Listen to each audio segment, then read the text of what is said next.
Break के बाद आप सभी का स्वागत है। लगातार हमारी खास पेशकश जारी है। मिडिल ईस्ट में महासंग्राम और इस बीच एक बड़ी खबर निकलकर सामने आई है, उसका रुख करेंगे जहां ईरान युद्ध में शामिल हुआ है ग्रीस। ये बड़ी अपडेट है। ग्रीस ने F-16 फाइटर जेट भेजे हैं और साइप्रस में हमले के बाद यह ऐलान किया गया। 2 फ्रिगेट 2 F-16 फाइटर जेट भेजे जाने का ऐलान जो है वो ग्रीस के द्वारा किया गया है। ये बड़ी खबर है जो फिलहाल निकलकर सामने आ रही है। ग्रीस ने ये बड़ा ऐलान किया है। अब ग्रीस की भी इस युद्ध में एंट्री हुई है। ये बड़ी खबर जो फिलहाल सामने आ रही है, ग्रीस जो है वो भी इस युद्ध में एंट्री कर चुका है। ये बड़ी अपडेट जो फिलहाल निकलकर सामने आ रही है।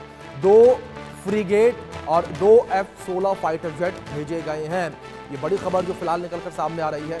2 फ्रिगेट और 2 F-16 फाइटर जेट भेजे गए हैं। ये बड़ी अपडेट है जो फिलहाल निकलकर सामने आ रही है। साइप्रस में हमले के बाद ये ऐलान जो है वो किया गया है। ये बड़ी खबर 2 फ्रिगेट और 2 F-16 फाइटर जेट भेजे गए हैं। ये बड़ी अपडेट, ये बड़ी खबर निकलकर सामने आ रही है और ग्रीस ने भी जो है इस युद्ध में एंट्री ली है। तो ये बड़ी खबर है। ईरान युद्ध में ग्रीस जो है वो भी शामिल हुआ है। ग्रीस की भी एंट्री जो है युद्ध में हो गई है और ग्रीस ने F-16 फाइटर जेट जो है वो भेजे हैं। ग्रीस के द्वारा ये F-16 फाइटर जेट जो हैं वो भेजे गए हैं। ये बड़ी अपडेट जो फिलहाल निकलकर सामने आ रही है।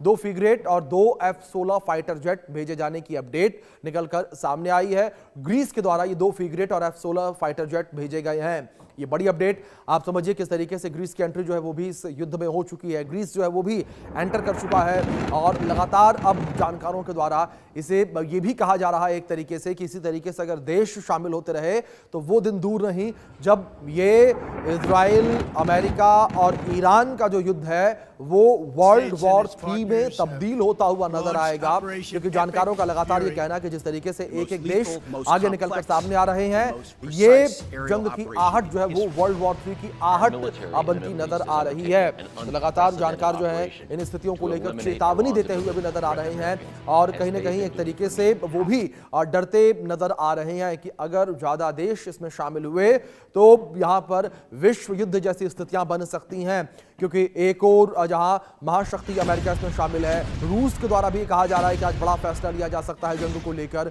दूसरी ओर किम जोंग उन जो है वो भी यहां पर ईरान को हथियार भेज सकता है। ये अपडेट निकलकर सामने आ रही है। तो वहीं ईरान ने इजराइल के ऊपर एक बड़ा हमला किया।